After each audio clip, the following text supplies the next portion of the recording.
We're talking about the two must-dos to successfully stick to fit after 50. I'm Alicia Jones, and I help women after 50 lose weight, get fit, and reclaim a healthier lifestyle. Today, I am specifically talking to you if you have decided to get back to fit after a hiatus. So you've taken some time off and you want to get back into it. And right now, you are feeling really determined. You're ready to get started.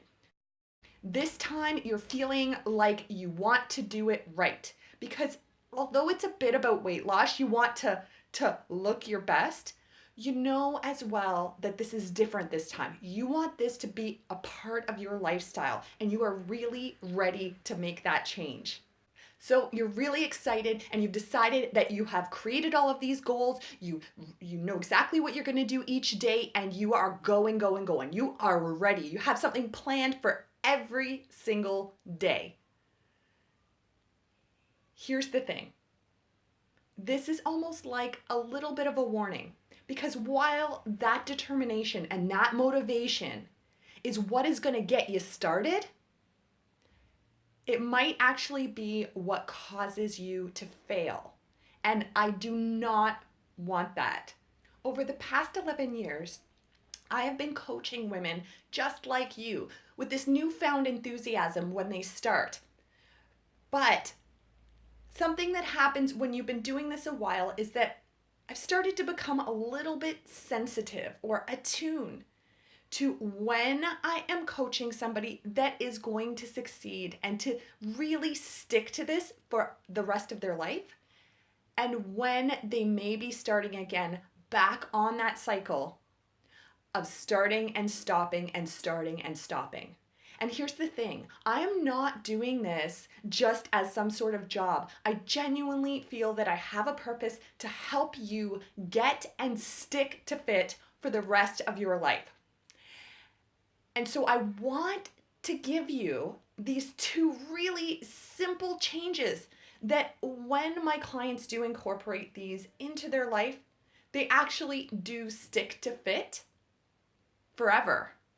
And they're small changes. They're not huge things that you have to completely shift everything about you. They're just very small changes specifically to your fitness plan.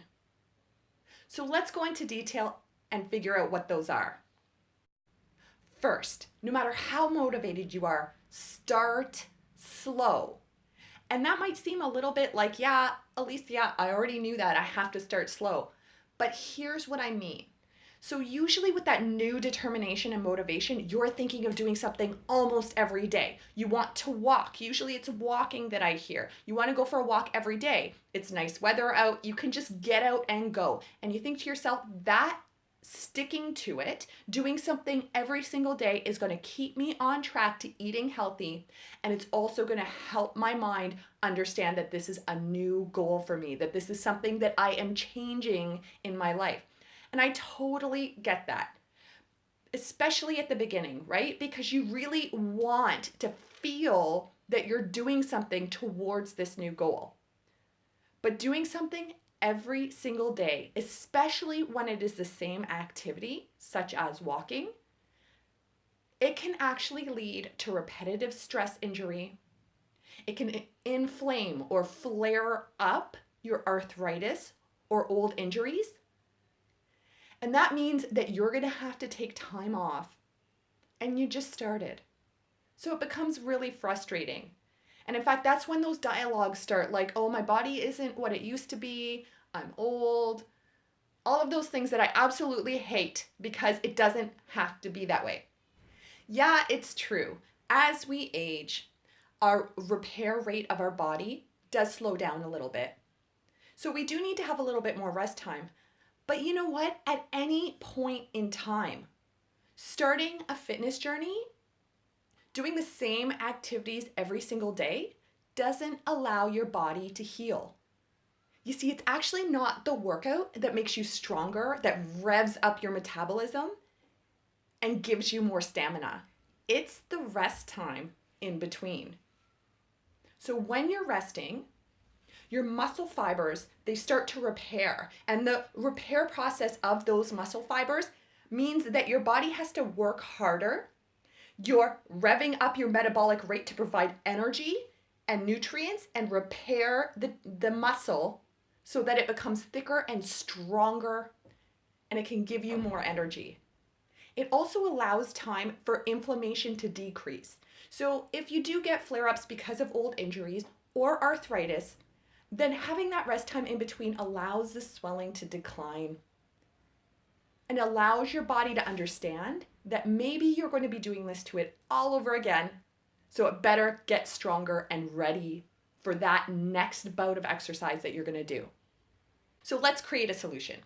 Instead of choosing just one activity, such as your walking, choose 3 or 4. So how do you do that exactly? What can you do? Well, I've created the 3 R's, and if you follow 3 activities that check all of the boxes of the 3 R's, then you have created a plan that I know you can finally stick with. So here are the 3 R's. The first R is rest.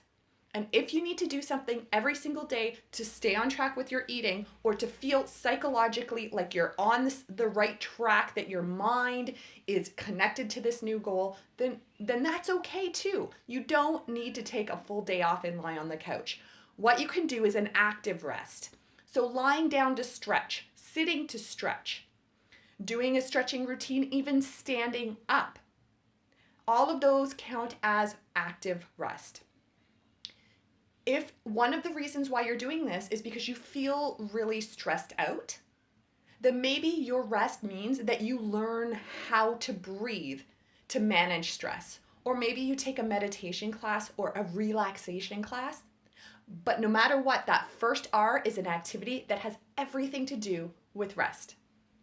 Number 2 is rev up the heart. And this is the one that we tend to gravitate towards most when we're starting a fitness plan. This is your walking, this is your cycling, your swimming, your movement in order to get the heartbeat up.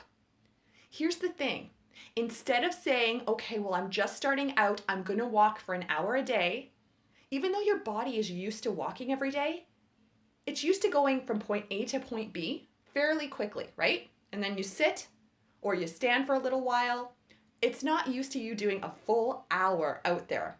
So even though you really want to do that full hour, 10K, 5K right away, start with just 20 to 30 minutes. And then for activities that you can do at long duration, such as walking, you can start to slowly build and increase the amount of minutes you do each week. It's your new goal to increase each week instead of doing it all right away. The next is the part that's often overlooked. It's resistance. Resistance training is often overlooked for cardio because you think it's easy. I can go outside for my walk, but you're not really sure how to move properly with the resistance training, or maybe you do, but you think it's a little bit boring. Here's the thing.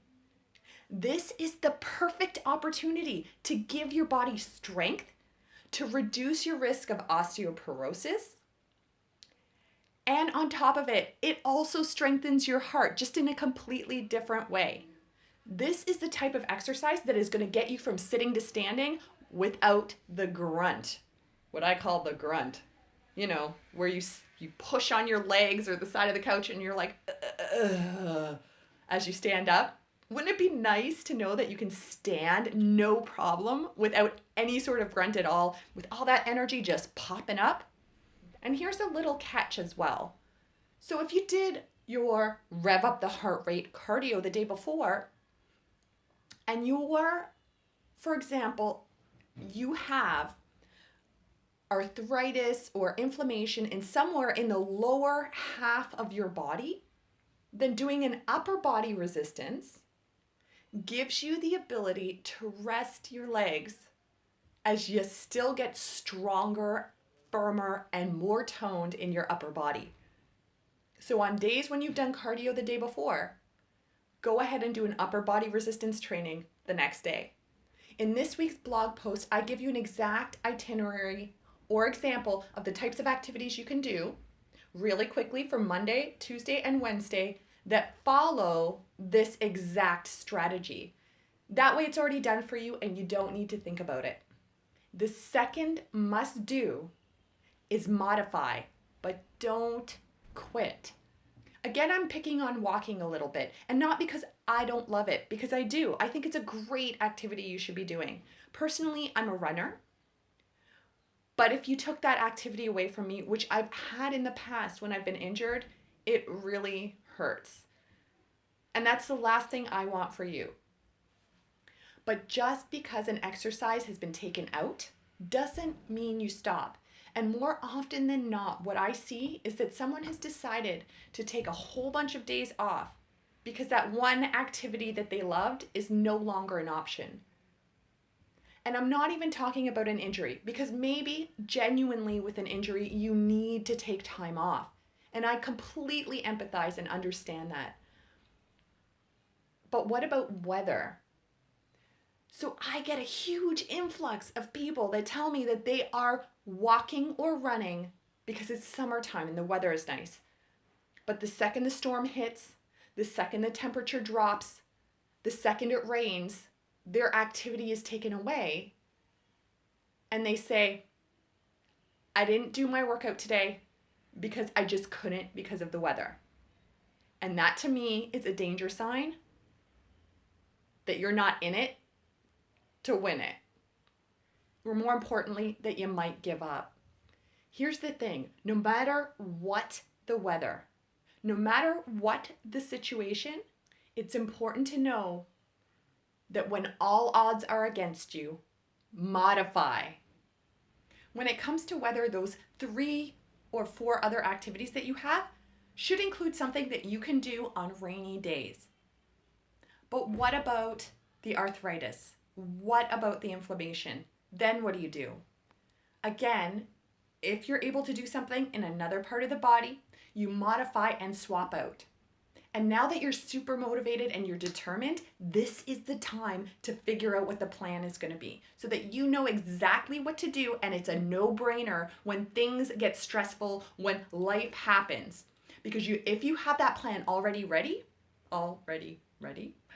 if you have that plan there, then you know exactly what to go to, and it doesn't require any brain power, right? 1, take inventory of every single one of your injuries or flare-ups that you might have. So for example, I choose my back, I choose my left ankle, and I choose that sometimes it is going to be my left shoulder. I know I'm kind of lefty all the time. I know that those are issues that can act up, and so I need to have alternatives ready. For knee or ankle issues, so basically you can't use anything from the waist down, do an upper body program. For shoulder issues, do your lower body or your cardio. For lower back issues, focus on stretches that release the tension in the low back. So if you do these 2 really simple modifications, you modify your workout and you have that 3 to 4 other exercises, not just one, then you are definitely on your path to finally sticking with fit for the rest of your life and living your healthiest, most enjoyable quality of life.